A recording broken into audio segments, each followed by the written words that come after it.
All right, you guys, we are at the track. It's all lit up. We found a decent spot here where we can put our wheels on. I did have to, this is news to me because I'm not familiar with the drag scene too much, relatively, but not on all the rules and all that stuff. So I did have to actually, same as Custom Black Guns, I had to purchase a jacket. Luckily they were available for sale here, so they're like 80 bucks. So I ended up grabbing one. So I had to grab that, but now I'm just gonna go ahead and throw the wheels on, and then we'll get cracking.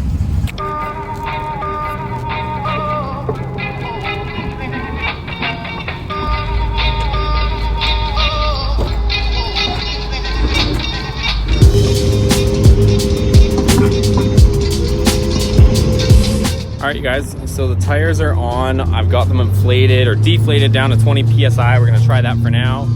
I have the air filter removed. Hopefully you guys can see that. Air filter is removed, it's off. Inflating the front tires to 45 PSI for now, just to kind of overinflate them, just so they have less rolling resistance. They don't look overinflated by any means, but they still got some squish or squat in the very bottom, so they're okay. What else we got? Also have the HP tuners set up so that we can data log, and I have I'm gonna have the camera set up on the gauges so that I can send that stuff to Jay Green. There's the HP tuners. We got it sitting there ready to go on the laptop, so everything's ready to go. And then I'll show you this wild camera setup I have. I have to, since I'm trying to do some stuff in tuning tonight, I actually have a camera set up for the GoPro, for the YouTube, and I also have one for the phone. So I have these wild camera setups right here on the window.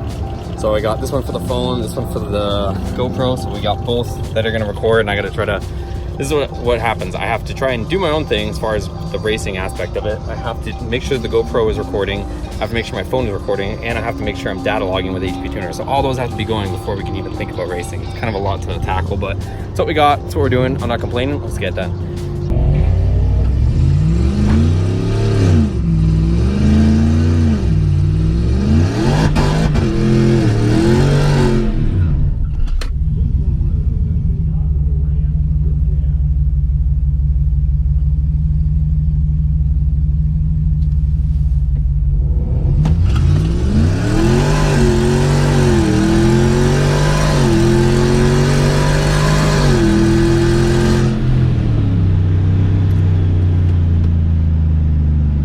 All right, you guys, so I probably, well, definitely didn't warm those tires up enough, and I got to get out of the water a little more, but it was weird. It kind of hooked out of the gate, but it didn't, it was spinning down the whole track, if that makes any sense. So it kind of hooked, felt pretty good, but it was spinning for sure. You kind of feel it dancing around. I don't know if you guys can see in the video, it's kind of like wandering around the track the entire time, but ended up running a 7.981, 87 miles an hour. I don't know if you guys can see this. Let's see if this thing's reversed for you guys. Ready? Yeah, numbers are all backwards, so I'll just read it out to you. 7.981. Reaction time was 0.201. 60 foot was 1.86. And we're 87.2 miles per hour. So I'm going to just try and go out. Jay's supposed to be sending me another tune here for the HP tuners, but I'm just going to go out and try to get the whole tire thing dialed in. I went down to 18 pounds. Instead of 20, so we're gonna try out 18 pounds. Definitely sit on it a little bit more and let those tires heat up, because that was a little sketchy. So let's go out and try it again.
forget about the motor rotor.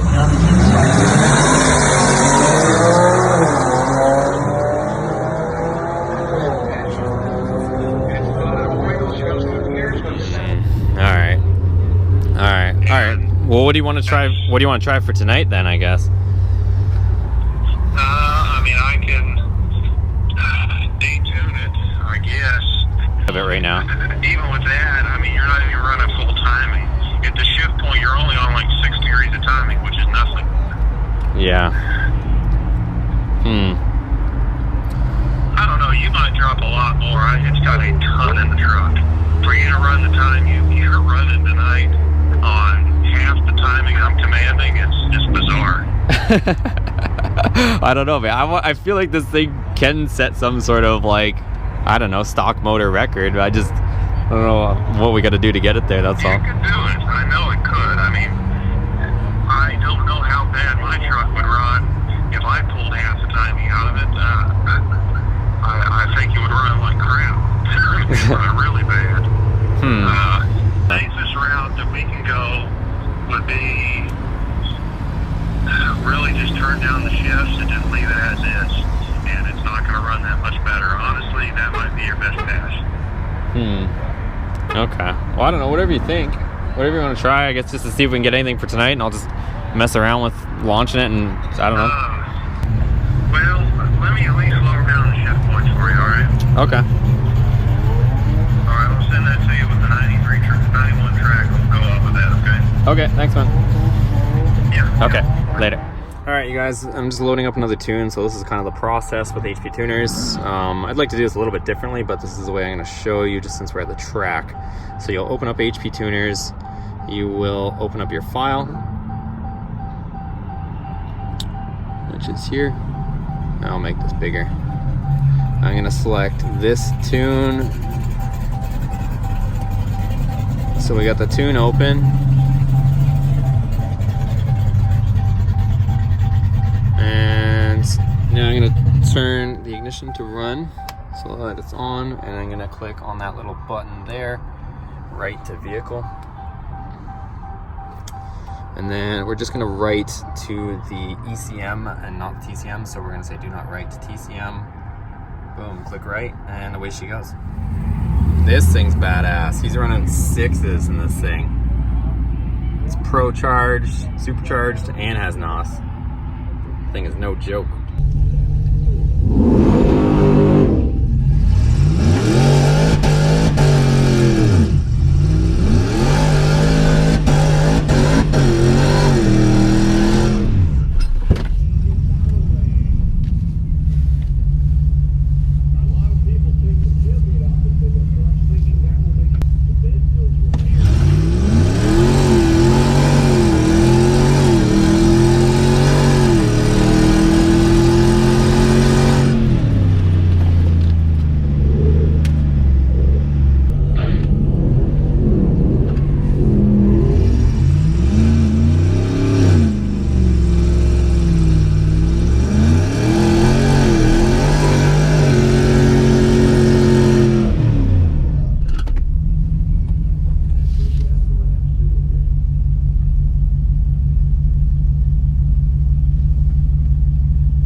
They're all filming Street Outlaws here today too. We got all the camera crew here. I think that's what it is.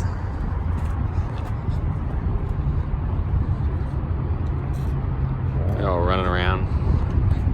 All right, let's get back to our stuff. All right, you guys, so I'm gonna go ahead, pull off these slicks, put on the street tires, and once we get back to the house, I'm gonna talk about what went on tonight and where we're at. All right, you guys, so let's review the different runs and how fast we went or how slow we went. So first run, and we did have a lot of spinning issues. The traction wasn't good that night. It wasn't just me. The right lane seemed to be better, and that's actually where we did our best pass. So the first pass, I definitely didn't warm the tires up enough, and maybe a little bit too much air. But first pass, we went, reaction time was a 0.201. 60 foot was 1.860. 330 feet was 5.188. And the 8th mile was 7.981. And that was at 87 mile an hour, 87.2 mile an hour. Second run was a little bit better. I think it was a little bit better. Just ever so slightly. We went a little bit faster and a tiny bit quicker, but second run, we had a reaction time of 0.175. 60 foot was a 1.888. 330 feet was 5.194. 8th mile, we did it in 7.961 seconds, and mile per hour was 88.31. So just a tiny bit faster and mile per hour wise, and a little bit less time, but not by much. And then our best run came in the third run.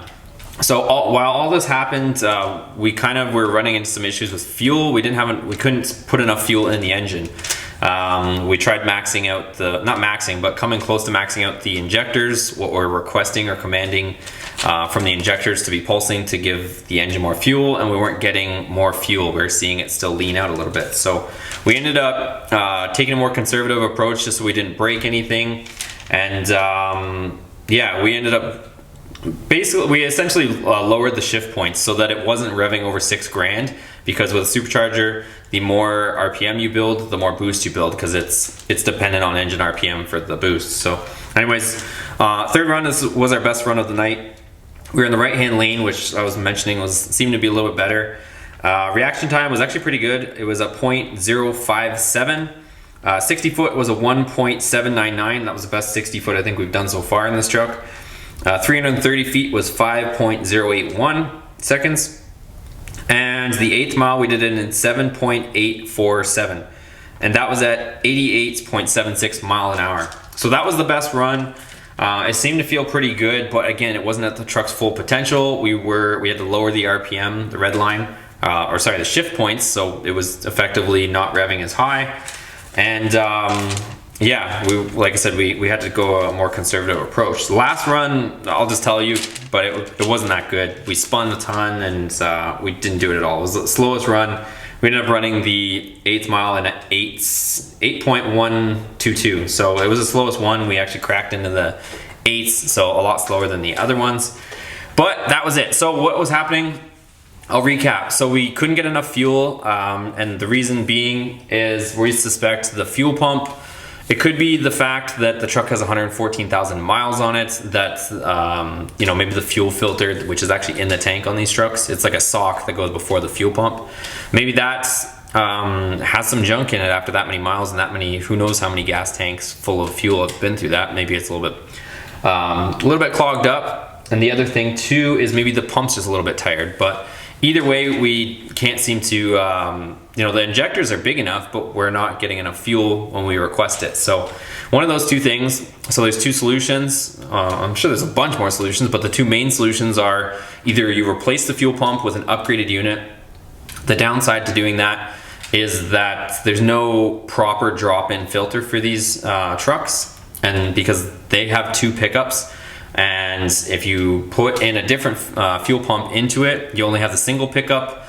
And the symptom of putting an aftermarket fuel pump in there is actually that if the fuel gets too low, if you run it too low, the engine will cut out, because there's a basket in there, and if you put the aftermarket fuel pump in there, that it won't pick up properly. And so if you run it too low, you could you know, it won't pick up fuel and it'll start cutting out. So that's not a good thing. And the other solution, since we just need a little bit more fuel, and a lot of guys run them, is a boosted pump. And what the boosted pump does is it increases the amount of voltage going to the fuel pump and effectively spins it more, delivers more fuel pressure, volume to the injectors. And we don't have to drop the tank, we don't have to replace the pump, and the boost pump module or control unit's not that expensive. So those are 2 options. Thinking to keep things simple, we might just try the boosted pump for now and see where we're at. And so we don't have that low level fuel issue that comes along with an aftermarket pump. But anyways, you guys, let me know if you have any comments or questions in the comment section below, and I'll do my best to answer them. Yeah, we were live tuning the whole night with HP tuners. going back and forth with the tune, getting our hands in there, trying to get it sorted out. We probably changed and uploaded a new tune to it like at least 4 times while we were at the track. Had a Wi-Fi hotspot, and we were just using a laptop, and he was, you know, in Texas, and yeah, we were live tuning the thing, but couldn't figure it out. Well, we figured it out, but couldn't come up with a solution without getting more fuel. So anyways, if you like this video, please give it a thumbs up. Subscribe if you're stopping in or new to the channel for the first time. Check out the other videos on the build on this truck, and we'll see you on the next video. Take care.